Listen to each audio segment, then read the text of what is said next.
Mateus capítulo 24.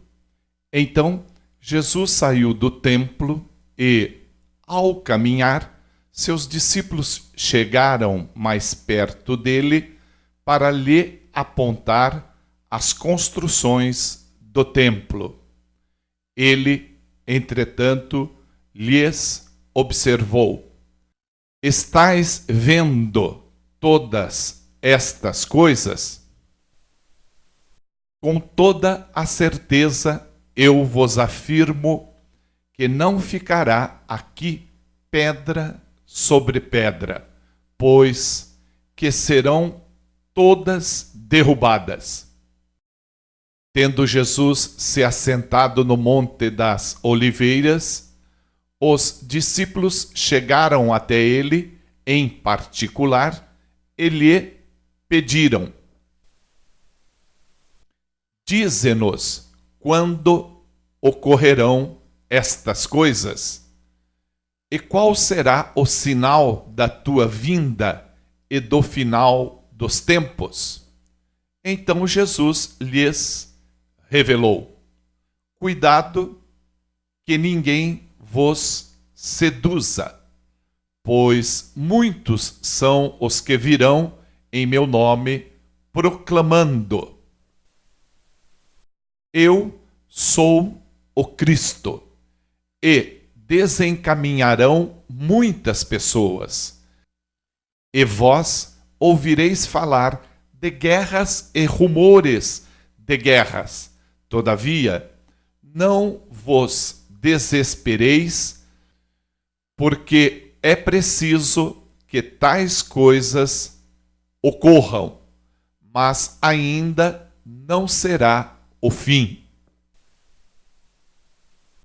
Porquanto nação se levantará contra nação e reino contra reino. Haverá fomes e terremotos em vários lugares. Contudo, esses acontecimentos serão apenas como as primeiras dores de um parto.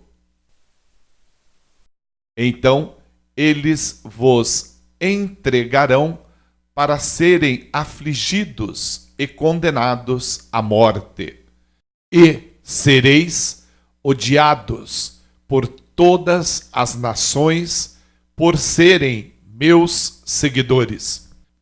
Nessa época, muitos ficarão escandalizados, trairão uns aos outros e se odiarão mutuamente.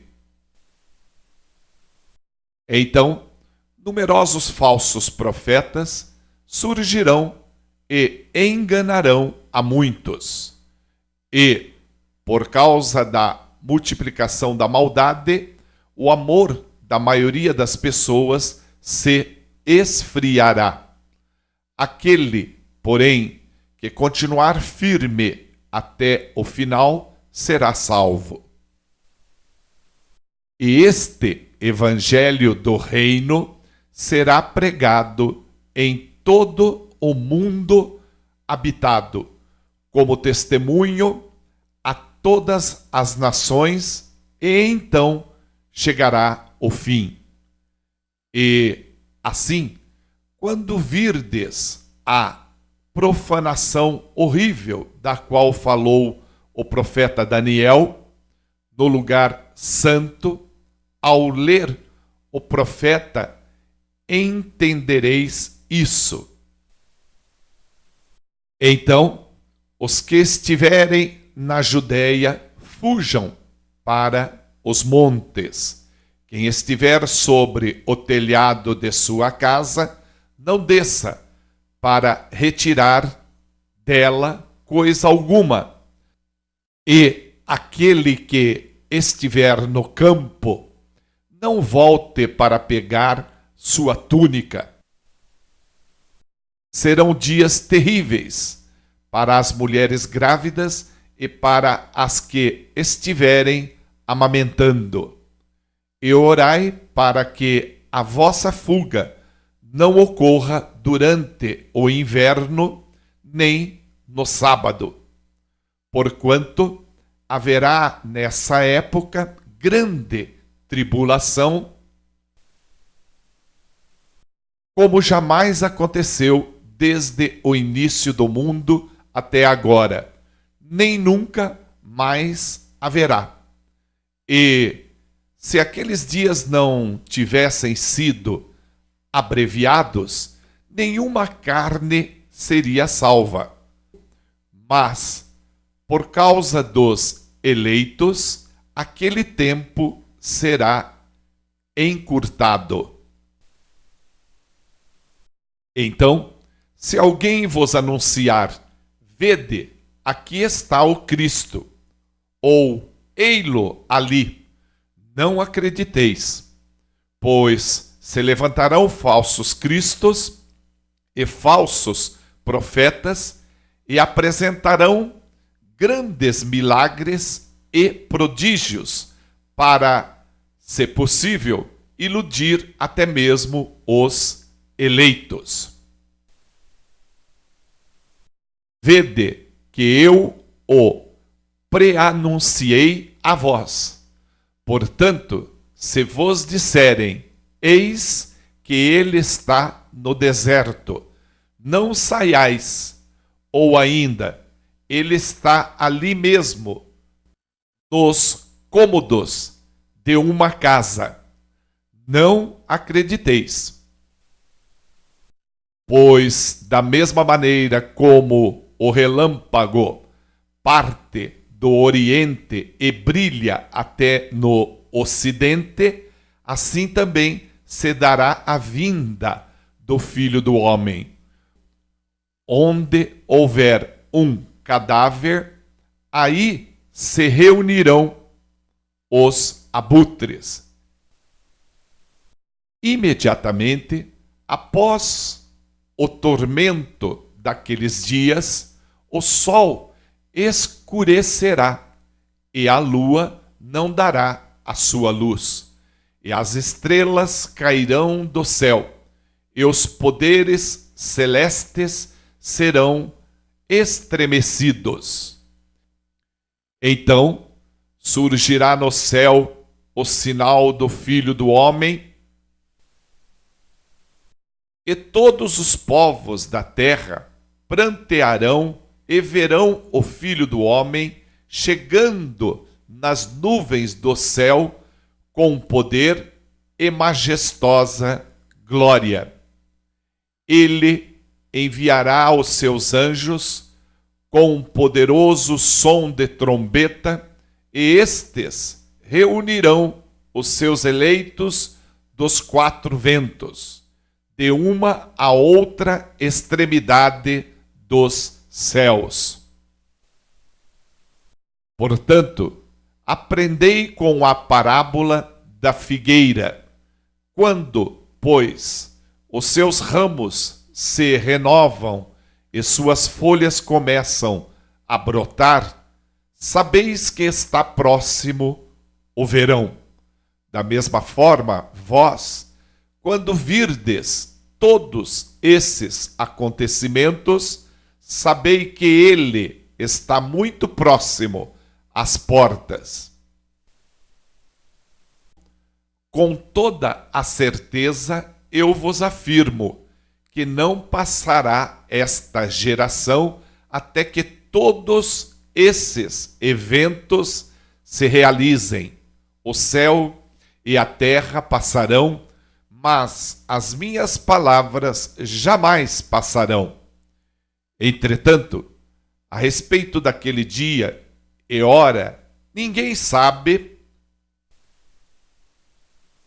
nem os anjos dos céus, nem o Filho, senão exclusivamente o Pai. Como aconteceu nos dias de Noé, assim também se dará por ocasião da chegada do Filho do Homem.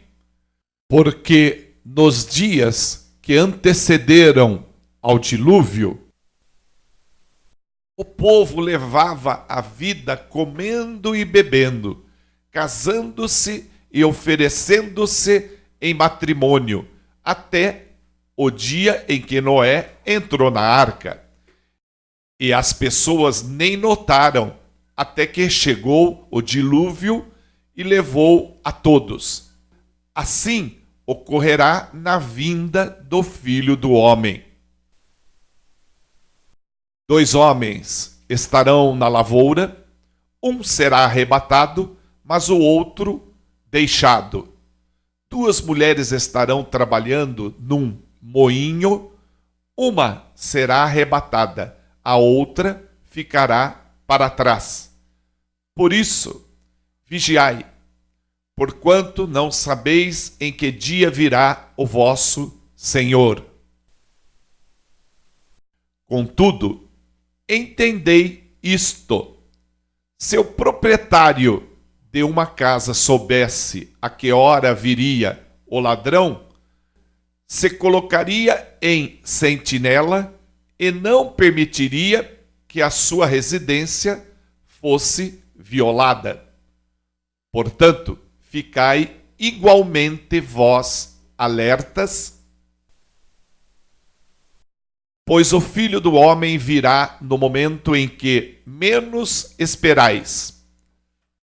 Sendo assim, quem é o servo fiel e sábio, a quem o Senhor confiou os de sua casa para dar-lhe alimento no seu devido tempo?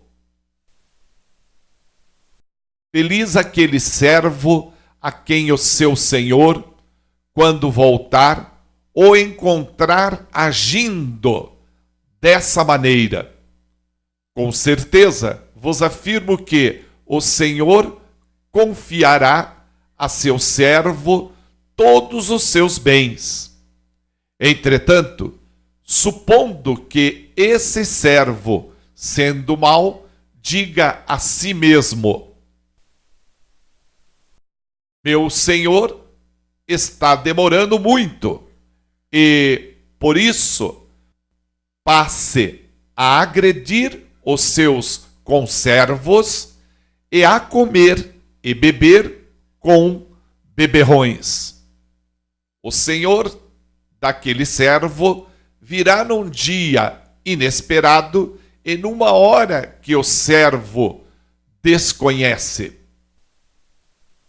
E o Senhor o punirá com toda a severidade e lhe dará um lugar ao lado dos hipócritas, onde haverá grande lamento e ranger de dentes.